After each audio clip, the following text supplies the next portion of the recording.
através da música popular. Esse foi o elemento, né, o rádio, a criação do rádio nos anos 30, e a partir da criação do rádio, tudo que veio com ele, e evidentemente as canções, que foram, que é a música e letra, que são tão característicos da...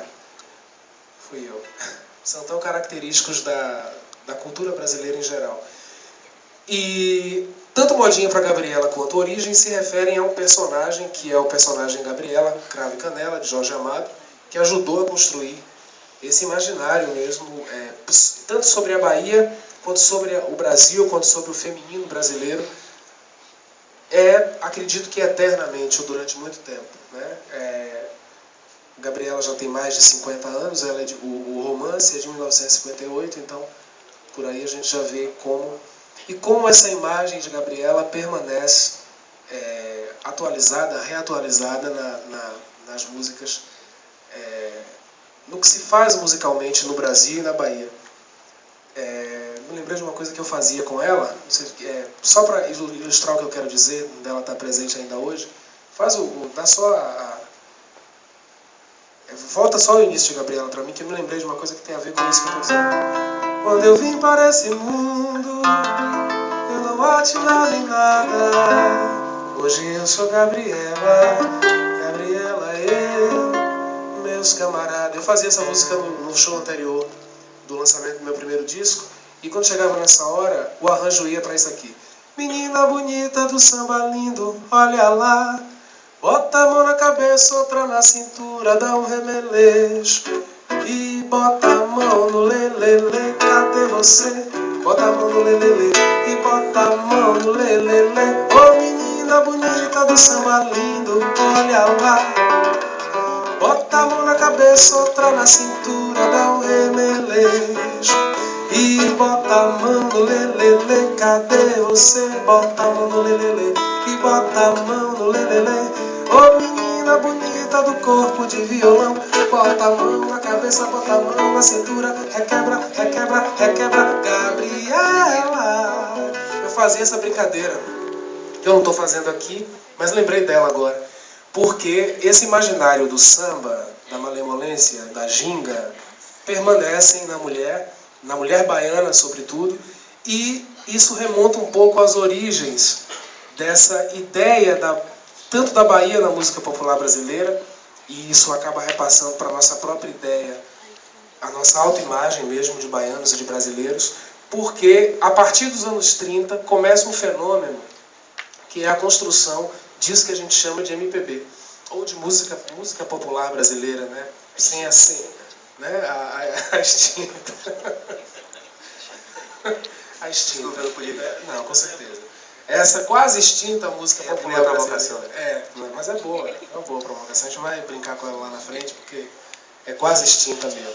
Mas a partir dos anos 30 do século XX, começou a surgir, através dos compositores e dos intérpretes, sobretudo das intérpretes, né, das cantoras, que o Brasil é um país de cantoras, né, essencialmente, construções de identidade. Né, todos os lugares do mundo, qualquer lugar do mundo, se autorrepresenta. Então, assim, a China tem formas de se autorrepresentar, a Índia, o Japão, os Estados Unidos da América, por exemplo. Nos Estados Unidos da América, o cinema, basicamente, a música é muito forte, mas o cinema tomou uma proporção muito grande.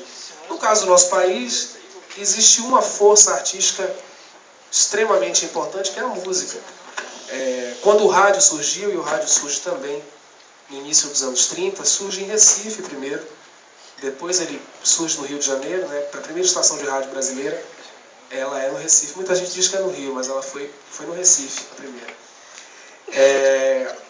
20 e poucos anos antes, o disco, o fonógrafo, né, que era a máquina que tocava o disco, que era um disco de acetato, não era um disco de vinil. O material que fazia o disco parecia mais com o material desse casaco do que com o CD hoje, que quer dizer, ontem já, né? Porque também já não é mais CD, o CD já está perdendo um pouco lugar. Então quando o rádio entra nos anos 30, começa a haver uma construção mesmo de identidade brasileira. Por que também nos anos 30? Porque é a partir dos anos 30, depois da República Velha, já com a Revolução de 30, com a entrada, revolução entre aspas, né? Com a emergência de Getúlio Vargas no poder, começa-se a pensar o que é esse país. Porque durante todo o século XIX ninguém sabia direito o que era o Brasil. A gente teve vários momentos em que a gente parecia que a gente ia separar, que ia virar cada uma parte diferente. E aí, a partir dos anos 30, começa a haver uma preocupação com o que é o Brasil, uma preocupação dos sociólogos, dos historiadores, dos antropólogos. É na década de 30 que a gente vai ter Gilberto Freire, antropólogo importantíssimo para uma discussão sobre a construção étnica brasileira, né? Caio Prado Júnior, historiador, voltado para a história da economia, buscando entender o que foram os ciclos econômicos que representaram o Brasil. Sérgio Buarque de Holanda, sociólogo e historiador, que vai buscar também, através de uma matriz historiográfica alemã, entender um pouco o que é o Brasil. E uma série de outros autores, Oliveira Viana, Paulo Prado, nomes aqui que estou citando, mas não é por uma questão de memorização, mas para a gente só enumerar a quantidade de pessoas que pensavam tecnicamente esse país. Mas os artistas também estavam pensando no país, talvez até de forma mais verossímil, quer dizer, mais próxima daquilo que era a vida, por conta da proximidade mesmo com o povo. Rapaziada, no século XX, vocês vão observar aqui através de canções também e as colocações de todos, duas grandes revoluções ocorreram, no aspecto, sobretudo, poético, né? Na questão da poesia no seu sentido amplo, que foi uma revolução em 1922, quando nós vamos buscar esse começo mesmo de uma identidade através das diversas expressões. E aí a gente vai ter, desde Heitor Villa-Lobos, na música, os grandes pintores que jogarão pela primeira vez, de fato, efetivamente falando, o povo ali nas suas pinturas. E os grandes escritores, os poetas, os pensadores do Brasil. Mário de Andrade, com aquela pesquisa que a gente a todo momento aborda em sala, Oswald de Andrade, Manuel Bandeira, para citarmos três. Então, essas três figuras, quando a gente tem de pensar em questão da identidade através de expressões artísticas, elas demoliram uma série de tabus e deixaram o caminho aberto. Então, quando se cita Dorival Caymmi, é final da década de 30. Jorge Amado, compadre dele, ele vai ser, sem sombra de dúvidas, um dos mais incisivos intérpretes do Brasil. Então, não se pensa esse imaginário baiano, brasileiro, sem a contribuição da literatura amadiana, que começa no início da década de 30, ao ponto de os 15 anos, de 1930 a 1945, serem considerados por muitos estudiosos os mais importantes anos do século XX, seja no plano nacional, seja no plano internacional, a radicalização ideológica e, claro, né, o degringolar nessa Segunda Grande Guerra. E quando Zé fala das correntes literárias, né, e cita Mário Oswald, a gente está falando da Semana de Arte Moderna, que acontece em 22 e que é exatamente precursora dessas transformações que vão rolar no Brasil a partir dos anos 30, completando mesmo esse sentido de uma série de transformações onde o Brasil busca se entender, se compreender. Na música popular, dois compositores, três na verdade, vou falar do terceiro um pouco lá na frente, mas dois que eu quero falar agora, que são Dorival Caymmi e Ari Barroso. Caymmi sai de Salvador, vai para o Rio de Janeiro, tentar exatamente a sorte de levar a música dele adiante. Um compositor extremamente original para a época, uma época em que a música, você tinha as matrizes que haviam da música brasileira, era o machixe e o lundu, basicamente essas duas, a modinha, que era um tipo de música mais de herança lusitana, né, as cantigas de serenata, que tinham muito a ver com a alma, né, com os fados portugueses, o machixe e o lundu, que estavam mais próximos de uma herança africana e indígena. Caymmi vai para o Rio um pouco com tudo isso na cabeça e com a imagem de Salvador nele, incrustada.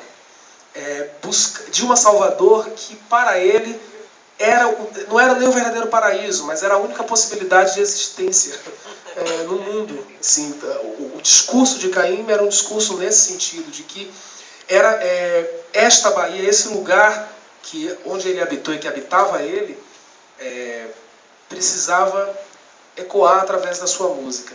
E do ponto de vista técnico da construção musical, Caymmi trouxe uma inovação que foi muito significativa para outras transformações que vão acontecer na música, que foi uma simplicidade, na verdade uma grande sofisticação disfarçada de simplicidade, que aparecia tanto nas suas melodias quanto no tratamento rítmico que ele dava às canções. E uma intérprete portuguesa, que veio morar no Brasil ainda criança, chamada Carmen Miranda, se tornou mais carioca do que portuguesa, ela se encantou com aquelas composições de Dorival Caymmi.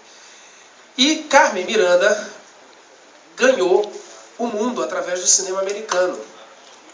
E ganhou o mundo, entre outras coisas, com a construção da sua imagem de baiana, que aparentemente não tinha nada a ver com ela, porque ela nasceu em Portugal, morava no Rio de Janeiro, mas a Bahia, ela ecoava na capital à época da República, que era o Rio, como esse lugar de origem do Brasil.